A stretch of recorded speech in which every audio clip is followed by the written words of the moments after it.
It's not a major revelation.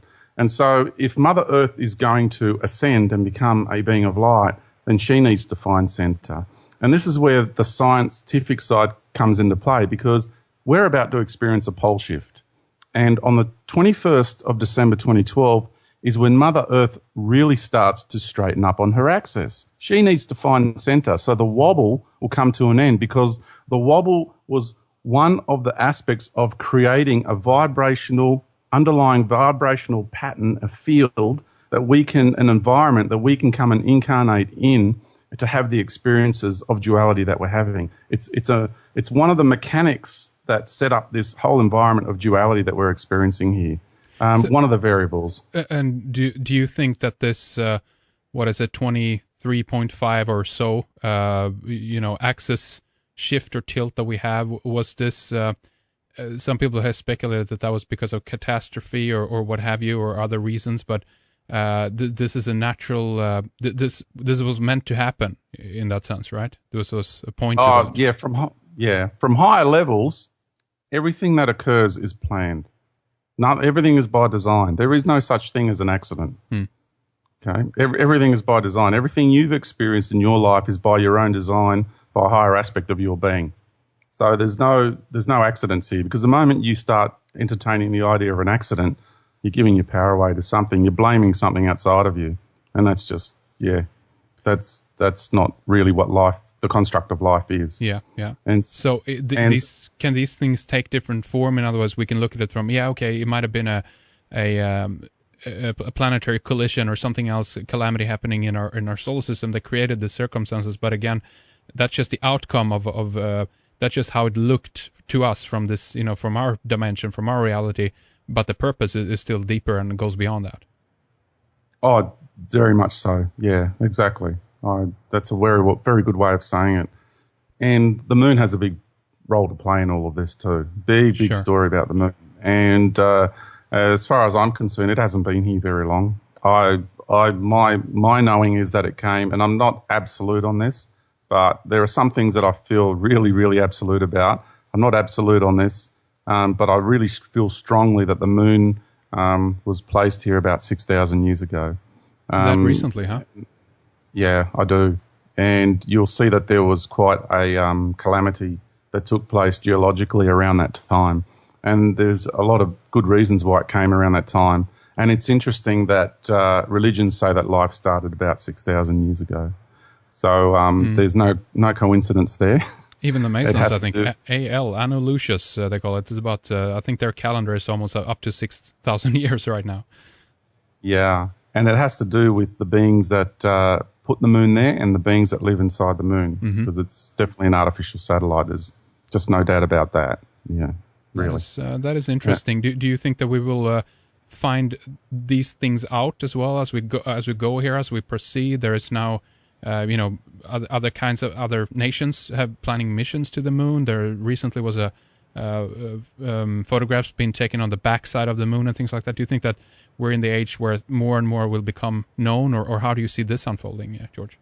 Yeah, the way I see it unfolding, Henrik, is that we will know for ourselves. So everything that I'm sharing here is my experiences and my wisdom that I've gained throughout these experiences. But there is only one great truth in the universe. And the definition of truth, or the one great truth, is it's just the way things are. And the notion that all truth is relative is a very dangerous notion, because small truths, I will say, are relative. But the fact that you and I, Henrik, have this aspect of our being incarnated here on this earth at this time, in this part of the universe, is true for you and me, is true for everybody in the universe. That is a universal fact. It is not an illusionary concept. It's real. We're here. This part of us is here. And so the concept that this is all just an illusion as well, that's dangerous too, because that just totally cheapens and devalues what's actually going on here on this planet. It's like this, just because you understand the way television works doesn't mean you're just going to sit there the whole time and go, all I'm seeing is electronic signals just being placed onto a screen and, go the old cathode ray, buy a gun at the back of the tube onto a phosphorus screen. And, do you sit there just thinking like that the whole time? No, you're actually going to sit back and enjoy the movie. Sure. And so just because we've discovered the construct of this reality through quantum physics doesn't mean anything. It doesn't mean there's no value here for the experiences that we're coming here. It doesn't mean that we don't actually this is all just a dream and illusion and there's nothing real about it at all. No, this is a reality. We've manifested this reality and we've come here for a reason. And there's good reasons for our existence here. So it's important not to fall into that trap because there are so many mind-bending philosophies out there that want to turn us against our existence here. They want to build that internal divide and that resentment towards actually your existence here. It's a very clever trap. So be careful of that. Now, going back to the events of what's going to transpire, my understanding of the events are that on December 21, 2012, there are openings that are actually going to close on that date. Now, these openings will start to happen towards the end of this year, probably around November. There'll be groups of people, small groups, that will start to walk through organic openings on the earth because this ascension process that I'm talking about is seeing it through with Mother Earth. You see, I've come onto Mother Earth. I'm here for a reason. People have come from all over the universe to be here. Why? Why did we come here? Did you come here just to be taken off by an ET? Did you come here just to walk through a Stargate? Well, for some people, they're going to do that, and they think that's the right path.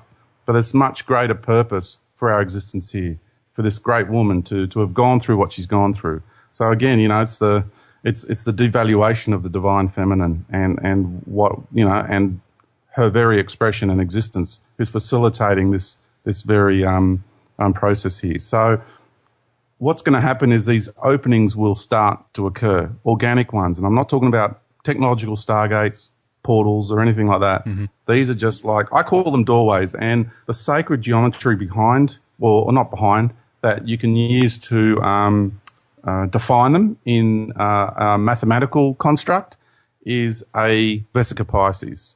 And that's really what the fish of Christianity meant. It's not a male thing. It's actually a female thing. And because anybody who really knows what's going on here will tell you that it is the female that actually holds the power here, not the male. And all the baptizing into the baptismal waters and everything like that actually was done by Mary Magdalene and her 12 apostles or high priestesses. And that's another thing people have forgotten.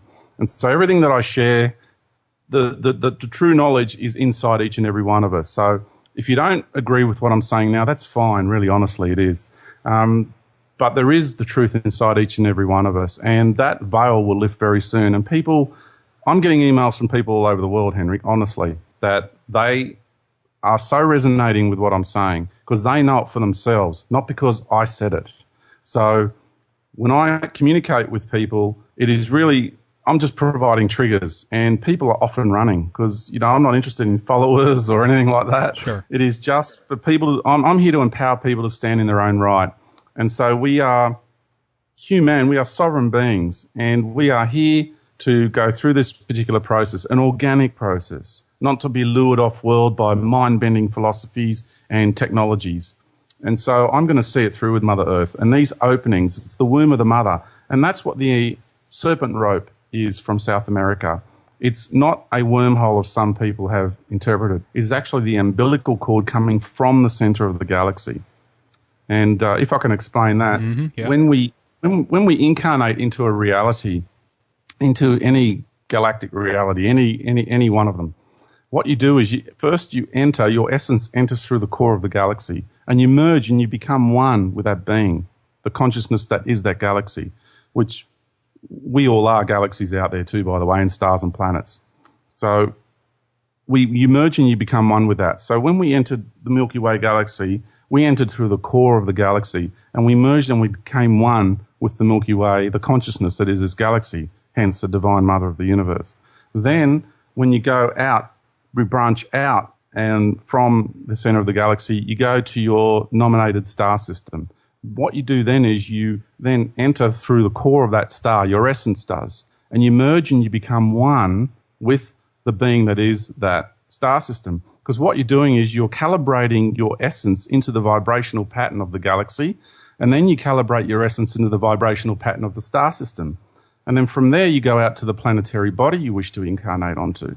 And then you enter through the core of the consciousness of that planet. That's what our essence does. And you merge and you calibrate your essence to the vibrational pattern of that planet. And then you go out into your incarnational embodiment. So that's the flow. That's the natural flow, the natural order of things. Hence, in ancient Egypt, you have the Akhenaten and you have the energy coming from the sun and the hands coming from the sun. It's not worshipping the sun. It's actually understanding the sun. Mm-hmm. It's understanding the flow, the natural flow and order of energy.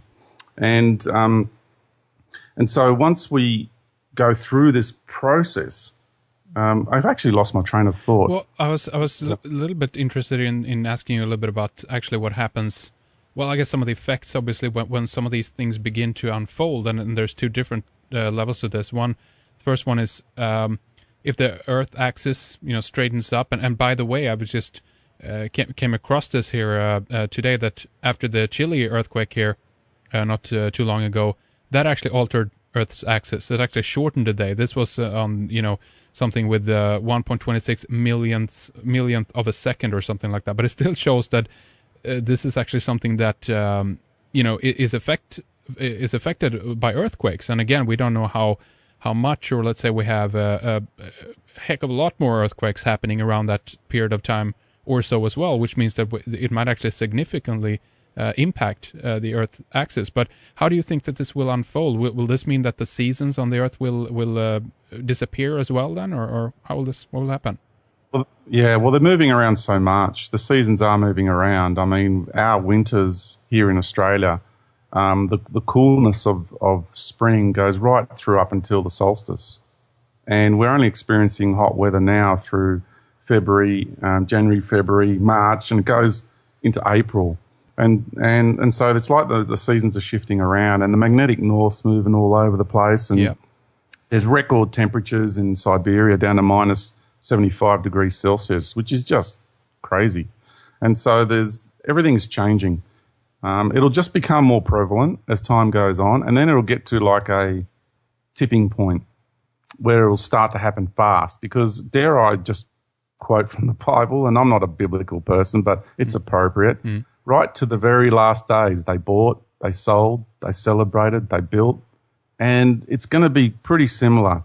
Although we're going to see a bit of a show in the public arena to do with what's the big show called Disclosure, which is really a joke as far as I'm concerned, and anybody else who knows, it's a joke, this disclosure concept, because ETs have always been a part of our life here on Earth. They've never not been a part of it. Yeah. So the concept of first contact and disclosure is just really a charade for the masses. So, things like that will occur between now and then. There'll be plenty to keep people occupied and distracted.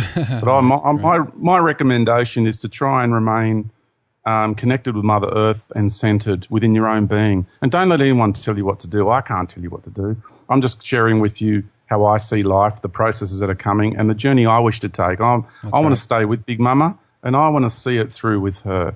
And I'm not going to get lured off by any of these other groups, and because I've been manipulated by them, and I can really go to town on that sort of stuff too. And they're not what they seem, Henrik. All these ETs that I've had a lot of experiences behind the scenes with our shadow governments and what have you, and these ETs are in contact with our planet at the moment. They are absolutely not what they seem. Well, I would reckon, obviously, to me it's a kind of a no-brainer that if the deceitful people at the top, the establishment in that sense, if they were to unveil this in somewhere, in terms of disclosure of the aliens, that they would obviously use this to their own advantage to further their own agenda and to further try to enslave humanity in one way or another under this kind of banner. How that unfolds, I don't know, but I would be suspicious about that. But I guess if we zoom out a little bit again and talk about this potentially seasons disappearing, do you think that this will mean that we will have a more balanced, if I put it this way, then Earth as well? Maybe where you could grow more on all, many different in many different countries, as opposed to how it is now. We have we can only grow food, for instance, up here during a certain period of the year, etc. Will this, in other words, will this enable us to have a more balanced and stable society, actually, in one way, where we can utilize, the weather and the planet differently, actually?